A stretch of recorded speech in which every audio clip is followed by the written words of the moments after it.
Welcome back to my channel, or welcome if you're new here. I'm Christine. If you're watching this video, you most likely have purchased my Mulberry Pajama pattern.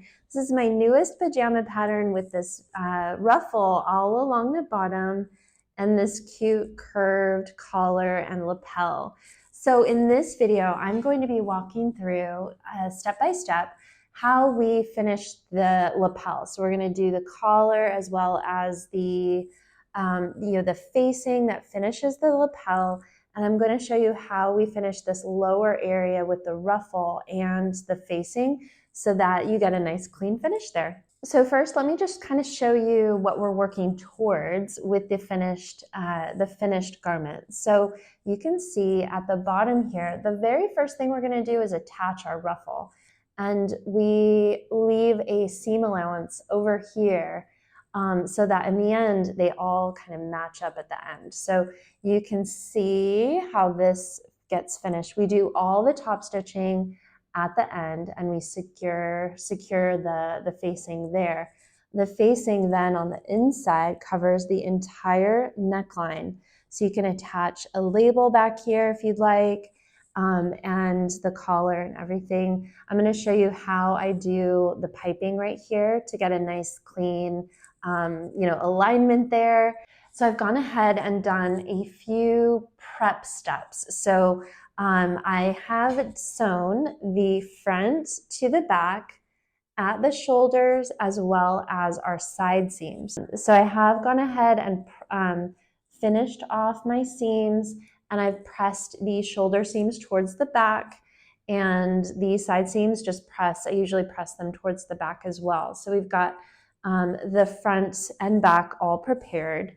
The other thing that I've gone ahead and done is sewn together my ruffle fronts as well as my ruffle back. I've sewn them together to form one long ruffle.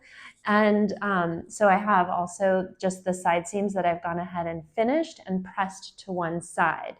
The other finishing detail that I've done to my ruffle is that I finished the short edges as well as one of the long edges. And I finished this by folding up about 1/4 inch and then folding it again and top stitching. And so it's just a really simple narrow hem that I've done along one of the long edges and both of the short edges. The other thing I've gone ahead and done with my ruffle is sewn lines of gathering all along the other long edge. And so I like to do 2 rows of gathering whenever I do gathering. So our seam allowances are 5/8 of an inch. So I sew one line of gathering at 6/8 of an inch and one line at 4/8 of an inch. And that way I create this little channel, and we're gonna sew our 5/8 of an inch right down the middle. But it's going to give us gathers that are really straight and even. They're easy to adjust. So I've done 2 lines of stitching on my front. I've stopped my gathering and restarted it at the seams, right at the side seams. So the back piece I've done in one long gather, and then stopped at the side seam and then done my front. The other thing that I've gone ahead and done is sewn my back facing to my front facing at the shoulder seams, and I've finished the outer raw edge of my facing. So you can do this with an overlock like I've done here. You can do this with a narrow hem. You can just fold under the raw edge and top stitch it. On this one that I'm working with today, I wanted to try something a little different, so I did some bias strip, and I sewed it on and folded it to the wrong side. So I'm going to try this just because I thought it could be kind of fun to have a little bit of color in the facing. So you'll want to have your outer edge finished in whatever way you prefer. The last prep work I've done is I've sewn my collar together, right sides together with my piping. So yeah, I've just basted on the piping and then sewed my collar pieces right side together. I haven't done any top stitching yet because we're going to do that all at the end. So the fabric that I'm working with today is a cotton lawn. It's really, really super fine. You can use something as fine as a cotton lawn, cotton voile. Most of mine I've been using cotton sheets. So these are just a bit heavier. I would say more of like a cotton poplin type of a weight.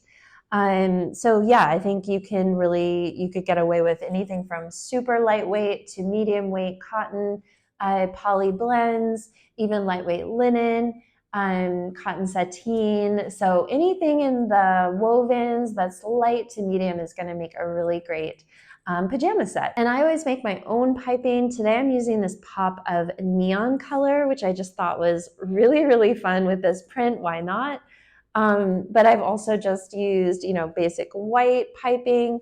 So yeah, you can go really classic, or you can do pop of color or even a print for a little extra pizzazz. So to get started, the first thing I'm going to do is take my body piece, so my front and back that have been sewn together, and I'm going to sew a line of stay stitching around the neckline between the notches at a scant 5/8 of an inch.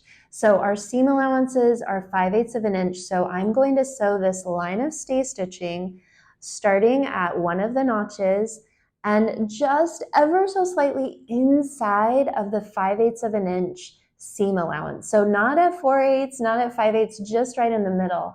And I do that because we're ultimately going to be sewing the seam at 5/8 of an inch. So if my stay stitching is just a scant inside, it eliminates the chances that I'll have to remove my stay stitching after the garment is finished. So I will sew this line of stay stitching just between my notches all the way around the back and stopping at the front notch. Next, we're going to attach the ruffle to the body of our garment. So the first thing I'm going to do is do a couple markings. I'm going to fold my long ruffle piece in half, so just matching up the side seams. What I'm doing is marking the center back of my ruffle, and then so I'm just going to place a pin right here at my center back, and I'll do the same on my body garment. Just going to find the center back by matching up my side seams here, and then just placing a pin right here at center back. And that way we'll line up our ruffle center back to the center back of our garment. Okay, so now I'm going to place my ruffle right sides together with the body of my garment. And I'm going to match the side seams as well as that center back point that we just marked. And the special trick is at the center front, I'm going to be placing my ruffle 5/8 of an inch inside of center front. So giving myself a 5/8 of an inch seam allowance at center front and placing my ruffle there. So I'll place a lot of pins and pull up both of my gathering threads, and then kind of playing with the gathers to get them to fit evenly. So I have my ruffle all pinned on. This is how it looks. And just showing you again where I'm starting my ruffle. This from the edge of my ruffle to the cut edge of my center front is 5/8 of an inch. So I'm going to now sew on my ruffle, starting right at the edge here, all the way around, sewing right in the middle of my channel at 5/8 of an inch. So now I have my ruffle all attached. You can see that seam allowance hanging over the center front. So now what I'm going to do is just remove this line of gathering just by pulling on one of the gathering threads there, and just remove that line of gathering so that you don't see it on the right side. And then I will just finish the seam with my overlocker. You can also use a zigzag here, but we just want to finish this raw edge inside, and then we're going to do some pressing. So now that I have my ruffle seam all nice and finished, now we're going to just press this seam towards the body of the garment. So we're going to be pressing it upwards, which is the way it kind of naturally wants to fall anyways. I find that this works best if I press it from the right side. That way it can get a nice crisp seam there on the body of my garment. So I'm just going to press everything up, including the seam allowance here at the very edge of my garment. So move that tail out of the way. This is how the center front looks so far. Okay, so I have my ruffle all nice and pressed. I wanted to note that I do press in the gathers just about here. It kind of helps the gathers lay nice and flat and gives it kind of that look. It kind of takes some of the body out of the ruffles, which I like the look. So, you know, as you prefer. Next, we are going to attach our collar to our garment. So I'm going to first start with my collar. You can open up your collar and just identify which side has the interfacing and which side doesn't. And I'm going to place the side of my collar with the interfacing right sides together with the body of my garment. So that interface side is going to go right sides together with my garment. So we're going to need to be clipping to the stay stitching of our neckline in order to get this collar to fit. So I just first start by finding my first notch at the front lapel of my garment, and I match the very edge of my collar right up with that notch. So the edge that has the piping in it, I'm just matching that up right with that notch. Then I'm going to match the other notches of my collar with the side seams of my garment. So I'll just match those, place a pin, and then I'll match the other notch with my other shoulder seam, place the pin, and then around the other side of my collar, I'm just going to do the same and match that very edge of my piping right at the notch there, and place a pin.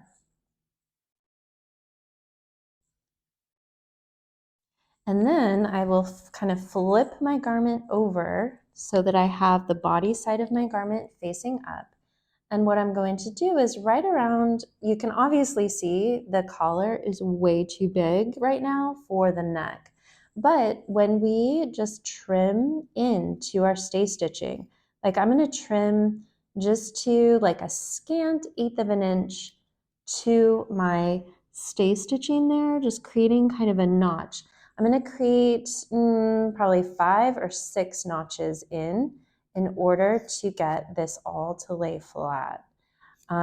So really focusing on the curve area here. So not so much at center back, but really heavily along the, like right as we approach the shoulder seams. So I'm going to do it at the back of the garment, and then do a couple notches at the front as well. So that will lay actually probably 3 to 4 notches, maybe even 5 actually, as we kind of get the front part of the collar. And that way I can really nicely match up my raw edges, maybe actually another notch. So anywhere, see how that's kind of, that seam is just kind of like flipping up a little bit. That's what we want to avoid. So I'm going to just make a notch there, and voila, it will lay nice and smoothly along the stitching line.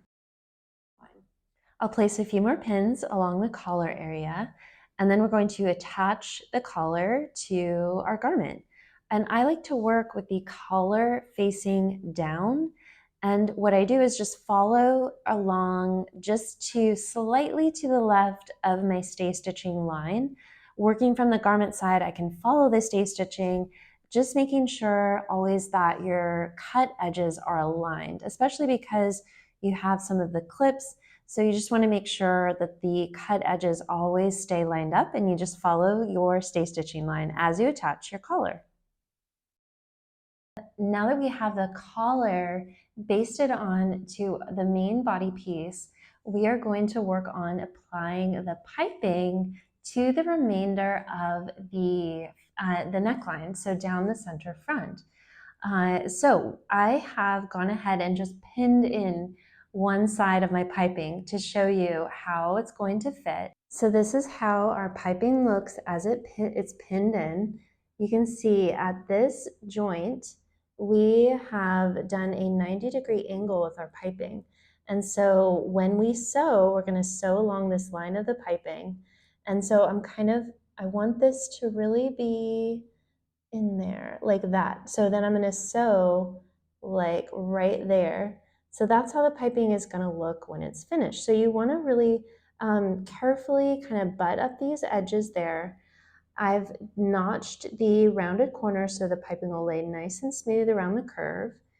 And then down here, we want to basically take our piping in at the seam allowance, seam allowance, seam allowance, and then just when we get to about here, I'm going to just kind of veer this piping off and we're going to sew right to there. So in the end, the piping kind of almost disappears because then we're going to be taking this and eventually this is how it will lay. Whoops, wasn't really pinned in there. So we kind of want the piping to almost, we don't want it to just stop abruptly. We kind of need it to just go like that, just to sort of fade to black, so to speak, there at the bottom. So this is a finished one. You can see how the piping just ever so slightly at that bottom, you just kind of just veer it in ever so slightly. And then you can see up here, that's how it looks here. So on this one, I could have gotten this piping just a little bit further in. I think on this side, I did it a little bit better. So this piping really wants to just butt up against that. The other thing I want to mention is when we sew this piping here, you can actually open out this seam allowance and start your kind of your indent or your off-roading it just, you know, right at that seam. So you can definitely open this out and right there kind of take it down just like that.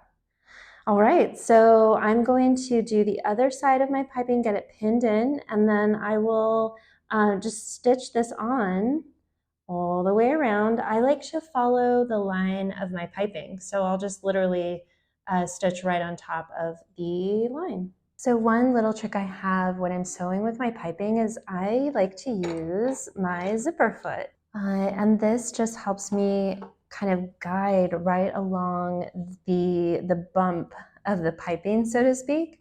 So here I'm just going to fold out my seam allowance down there, right at the ruffle, and kind of line up my piping there.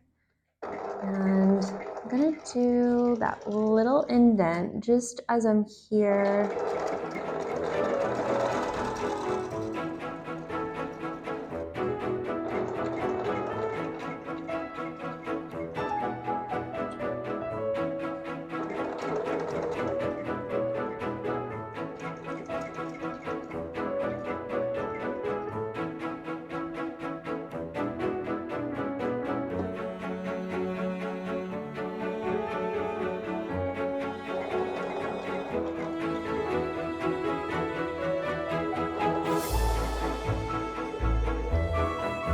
So I've got the piping all sewn on. So this is how it's looking now, all the way to the bottom. So I like to kind of flip the piping to the finished position. I like that. I think that is going to be, I'm totally fine with that. Yeah, you can kind of see how it's going to look. Yeah, I don't think it would be a problem too if I wasn't happy or if you have like too much of a gap here or something, just to pull out a few stitches and redo it until you get it really like the way you want it. But I'm pretty happy with both sides right off the bat. So it definitely getting those as closely butted up as possible. And then on the bottom, we can flip this over and kind of see. I'm really happy with this as well. This is sort of its finished position. So I'm happy with that. I think it looks good. So now what we can do is just match our facing right sides together with this piece. So I'm going to take my whole facing piece just as it is. Actually, the first thing we need to do is just fold up about 4/8 of an inch on the very bottom of our facing. So I'm going to just run to the iron, fold this up, and then we'll pin our facing on. All right, so I have my garment facing right side up. I'm going to place the right side of my facing down, so right sides together. And first I'm just going to go through and match the shoulder seams together. So kind of get the main places first pinned together. And then I will match the notches as well. So that notch lines right up with my piping there. Okay, let's take a closer look at how we're going to finish the bottom of our facing with this piping here. So as I just pin my facing right sides together, I come down here to the bottom. And so what I'm going to do, we have our 1/2 of an inch folded up along the lower edge of our facing. We are going to fold up the seam where we attached our ruffle. So fold that up just like that. And I'm kind of pulling my piping out of the way. So just pulling it out of the way. So it's gonna look like that. And then I just take my facing and I'm gonna pin. So the facing is gonna hang over our ruffle seam 1/8 of an inch. It's gonna be just a little bit longer than our garment because we only pressed up 4/8 of an inch, which we want. So I can just place a pin right there. And if you want, you can flip this to the right side along the pin just to see, make sure it's gonna look good. And so once you fold that, you'll see the facing will cover all of the inside bits there. And the piping, because we've kind of veered it off, the piping finishes really nicely. And yeah, so just, pop a pin in it and do a test. But this is how it looks from the wrong side. And this is how it looks from the front. The last thing we need to do before we are able to sew this on is you can see the facing is much too small for the body of our garment, just like our collar was. So I'm going to just trim my facing in about 4 inches with some notches, and that will get it to lay nicely, just like we did before. So I'll just notch this.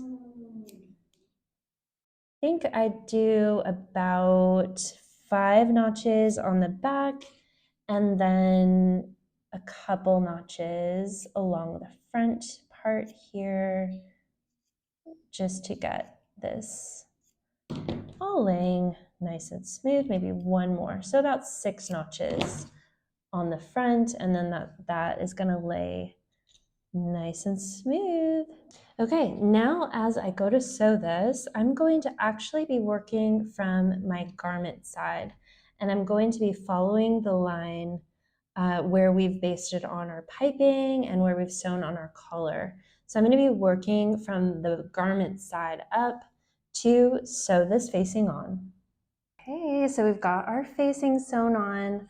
I like to just kind of flip it to the wrong side and just, I haven't clipped any of the bulk out yet, but right after I sew, I just like to make sure that the piping looks good. And sometimes if the rounded corners, sometimes the piping can get a little wide around those corners.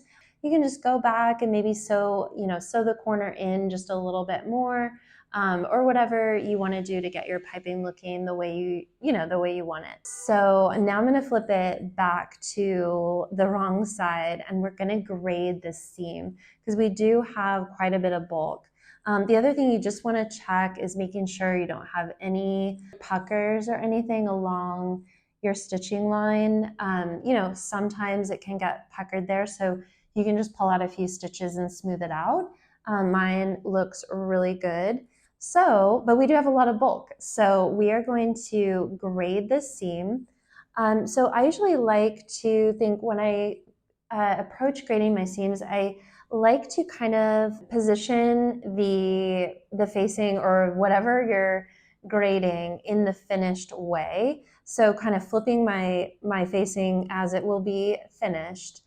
And then what I usually like to think about is the right side of my garment, the side that's going to be showing, that I want to have that first layer of seam allowance underneath the longest. That way everything under kind of smooths. So that means I'm going to trim this side of my seam allowance the longest and the facing side the shortest. So I'm going to start by grading my facing and work my way outer, but the facing is going to be the shortest, probably like a scant 1/8 of an inch. So I'm going to get to it. I love my embroidery scissors. These are also called duckbill scissors. I love these scissors for grading. I do have a full video walking through more about grading, but these are definitely really handy to have if you don't already have a pair. So I'm going to get to grading. Okay, so here you can see what my graded seam looks like. My facing is the shortest, then my piping is just a little bit wider, and then my garment part is the longest. And so now I can flip this to the wrong side, so kind of flip it in place.